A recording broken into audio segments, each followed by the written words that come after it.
and so he was like, the scary thing is that like we entered the cyberpunk future. We just kind of didn't know it. It just became nobody's walking around with metallic claws in their hands and like a glass, like a sensor in their face, but like we all carry computers in our pocket. We're all connected to the internet all the time. Why didn't they call it the iPhone? They're reading iridology, how your eye swells up. Yeah, and then you can have they have they can look at where you look at on the screen. Yeah, I know. And they can get all the biometric. There's a website you can go on and look at, or you can pay this company that if you have a website that they tell you like, oh, this is where all the eyes go on your website. Mm-hmm.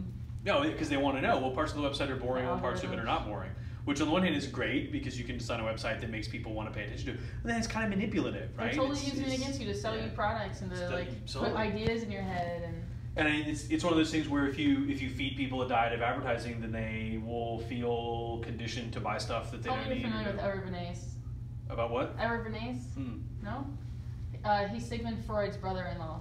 He created a book called Propaganda, which basically is how we all are sold stuff by the 3 ways, which is through sex, fear, and the power of suggestion.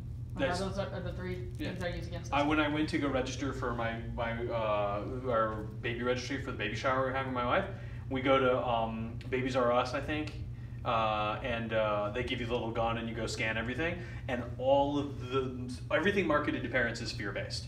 Because it's like, okay, your kid needs clothes. Here's some clothes. Your kid needs this. Here's this. But all of the stuff is like, this thing will protect your kid, or like, here's a thing that will help your kid become smart. Well, they do that with prescriptions too. Like, do you ever wake up tired in the morning? Yeah, you should take this pill. Yeah. This pill comes with like a puppy or like yeah. And like, this thing will make your kid smart. And if you don't buy it, we're not saying your kid might not be smart, but like, wouldn't it be better to just buy it? Maybe your kid is a little smarter. And I'm not saying you're a bad parent if you don't buy it, but like, a good parent will want their kid to be smart, and I was like, "Shit, get the fuck out of it." And it's all fear. So your kid might die from blank. Buy this thing to prevent that from happening. And it was our only kid, first only kid. So we bought all of the fear shit, and then we realized like all of it's bullshit. Like all of it is just it's just meaningless. And so, yeah, I mean, you worry about AIs because we already have them, and like Microsoft taught a computer to play Go, the Chinese board game with the the white and black tokens on the grid, and all they did was teach it the rules. They didn't teach it how to play the game, like give it a class in the game. They just taught it the rule book, and they let it play 60,000 games against itself, and then they had it play a Go master, and it crushed him. And it crushed him by playing the game in ways that no human being has ever played the game, even though we've played the game for like 1,000 years. Yeah. And the guy said, these are not moves that you know, but this isn't a way to play the game that anyone's ever played, because the computer has 60,000 games is more than any human would ever play in a lifetime. And the computer taught itself how to win games against itself faster in 3 days, faster than any human. It got better at Go than any human's ever gotten as long as we've ever known the game. And so, I mean, that's Go, which is very, very simple. The rules are straightforward. The rules are a couple of pages. But like, sure, right now the computer is better than you at Go. Who cares? You're still better at walking and talking and firing a gun. On the other hand, like eventually we're going to build AIs that are better at things that we do. Well, it's so funny that you said that. Like, I was just talking to my dad about this. Like, my dad's like huge into all this stuff that we're talking about, and he was talking about like all these people that are fighting about gun rights and stuff. Like, what good is that up against a machine? Yeah, like I mean, eventually we'll build a robot and you shoot it with a gun. Who gives a crap? And then actually during lecture you actually mentioned you said the word book just now, so it made me think of that. You meant it's a thing called the Green Book. Yeah. It's like a book of like safe places for you to stay. Well, I just found it fascinating because I'm kind of obsessed with this music group called Insane Clown Posse, and they have like a subgroup, kind of like you could say. Or yeah, like, the Juggalos? I'm a juggalo. I work with them or whatever, and basically Twisted has an album called The Green Book, and so when he said that, I was like, oh shit! Let me see if I can find it. I'm pretty sure. I just started marking out so hard. Oh, that's wrong. I need to go to Wikipedia. So I was just like, oh my god, someone went. I used to listen to Am I not on the internet? Go away. Internet Explorer, you're the worst. I hate you guys. I used to listen to the Insane Clown Posse a little bit when I was in college. I went to the gathering last year and I wrestled for them. Cool, that's pretty cool.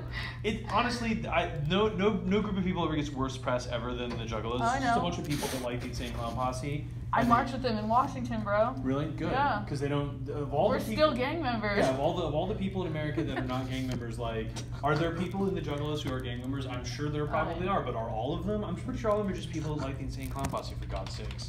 Yeah. And I feel like we could probably.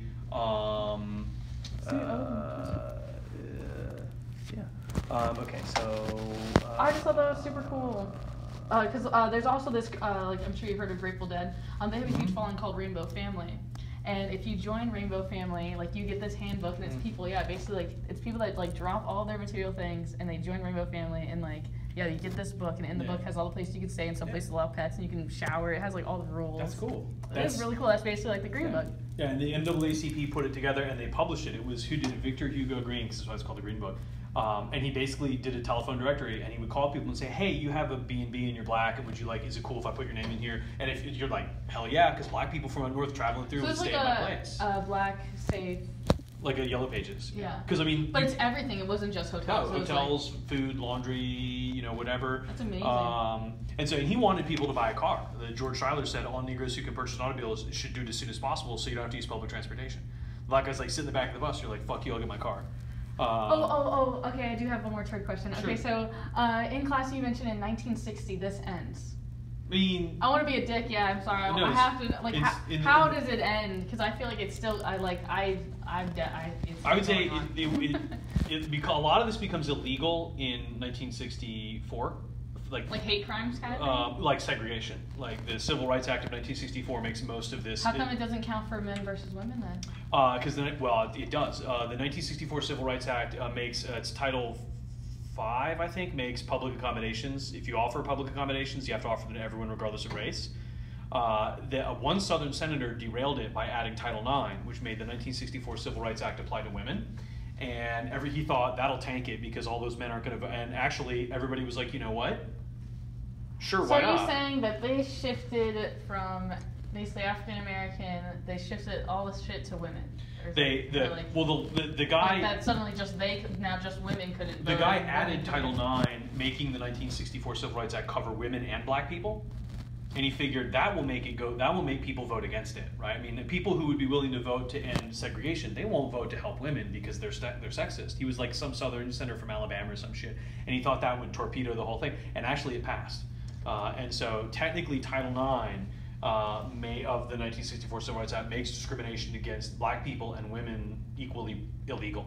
Now, of course, it's a lot like saying that and making it happen is two different things, right? And as you might imagine, there's been a lot of lawsuits over what does Title IX actually mean, who's actually applied. So Title IX is what happens in 1960? Title IX. Title IX of 1964. Title IX made it easier to move. This is the wrong one. Title IX. Yeah, it's Title IX. I feel like we can't trust Wikipedia. Title IX. Yeah, it's Title IX. Title IX is education. That's why it comes up so much. No person in the United States shall be the basis of sex excluded participation denied benefits of subject to discrimination in an educational program. But the 1969 Civil Rights Act, it's not Title IX, that's the Education Act, but it includes women because they figured, the guy who added the amendment figured if he made the act cover women, that would torpedo it. And in fact, it passed, and thus it included civil rights for women and black people at the same time. And so that's the So women were allowed to vote or something like that? Women vote in the 20s. But like what was suddenly it would include, that was the big thing about Title IX or the Civil Rights Act. It would, like what rights were women being denied? Well, I mean, of course, like access to jobs, access to education. So women were able to vote before blacks. White women could vote before black men. Technically, it's rich white dudes, poor white dudes, and then black men. But then, of course, not black men because of all this stuff. And then in the 20th century, white women, and then in the 1960s, when all those things go away, black men and black women. And so, because if you're a black woman, you couldn't, in the 1870s, you're like, I'm a black woman, I'm not a slave. And they're like, well, you can't vote anyway because women can't vote. No women can vote. And then when women got the right to vote in 1920, you'd be like, oh, I'm a black woman, I can vote. And they're like, well, you're still black. So technically yes, but not actually, right? Yeah. And so the Voting Rights Act of 1965. Voting Rights Act of 1965. That makes taking people's voting rights away illegal, makes it a federal crime. And so all of that crap down there that I wrote, the grandfather clause and all that stuff, all of that would become a violation of federal law. And if your state did this, you could, and like for example, if someone did this to me, I could sue them in federal court, and a federal judge could say, yes, bang, Alabama's violated this person's federal civil rights. And it actually put 11 states on notice. And it actually put 11 states on notice to the point where it said, this state has in the past engaged in stuff that is controversial or discriminatory, and therefore they had a thing called preclearance, where if the state had to supervise its electoral process with the federal government had to tell the state of Alabama, this is how you're going to run your elections, and any change to the voting in Alabama, even the moving of a polling place from across the street, had to be cleared by the federal government. And of course, Alabama complained all the time, oh, it's not fair, you're being singled out. And it's like, well, yes, you are being singled out because you did segregation, you did that. And so in 2013, the Supreme Court struck that down. And they said no longer does the states have to follow those rules regarding voting. And of course, then all of a sudden they started passing laws tinkering with the way voting happens in their state, because now they can. But from 1965 until 2013, the southern states had to basically clear all of that with the federal government. And then on top of that, it also made taking the right to vote away from someone a federal crime. And so before that, it was a civil crime, or a state crime. Yeah. So like you get your right to vote taken away. Well, you go to Mississippi court, and the Mississippi judge is like, well, you're black, bang, I don't care, go away, I don't give a shit. Now you go to federal court, and the federal judge would be presumably a little more sympathetic, and if you could appeal all the way to the Supreme Court if it didn't go your way. And so those two laws made it, basically made segregation go away. They basically made segregation just sort of stop. Now, passing the law and making it go away is a process, right? I mean, but most of the southern states got rid of most of their segregated ordinances in the late 60s, and by 1970 they were gone. Now, racism didn't go away. Yeah. That was a much bigger process. It's you can ban me from having segregated schools, but it's not going to stop me from personally being racist necessarily.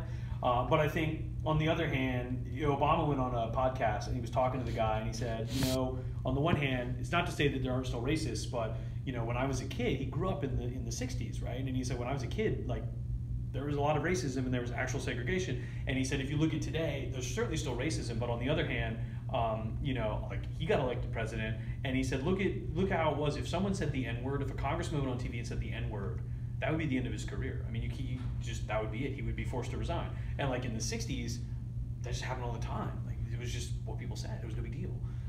And so, in a sense, we have come a long way in a staggeringly short amount of time, one guy's lifetime. Right. But it doesn't necessarily mean that it's not still an issue, right? I mean, it doesn't. And now the thing is, of course, people who are racist are smart enough to just not say.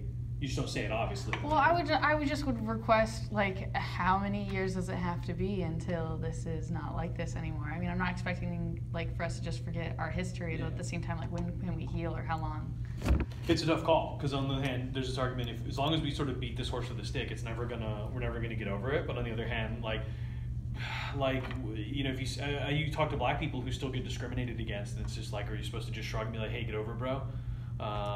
And like, I don't know, and now we've moved in a way towards, since like overt displays of actual racism are very rare. I mean, that's a taboo thing in American society. You would never overtly be like, well, you're just a stupid black person, so go away. Like, that would never happen.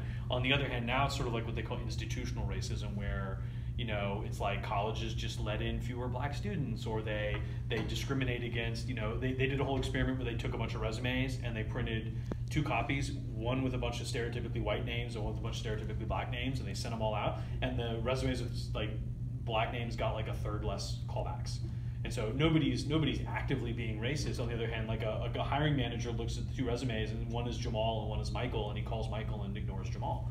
And it's like, that's a lot harder to fix, right? It's easy to say, look, that's the KKK guy, we should not let him shoot people. Right. Or like, this guy is just not letting people register to vote, we should remove him from office and replace him. But it's a lot harder to combat that kind of a sort of like a bias or something like that. Right on. And so I don't know how, that's a much more difficult thing to cope with. And it's a lot harder to spot, I guess, and it's a lot harder to prove.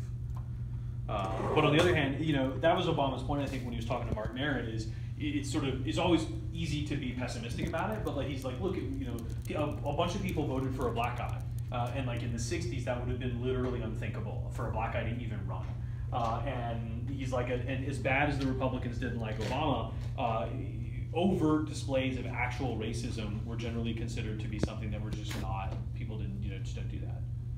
So, But yeah, on the other hand, like then again, last year we had actual like Nazis march in Charlottesville, Virginia. Like actual people Yeah, I who know. were like, "Hey, Nazis are great, and we like being Nazis," and it's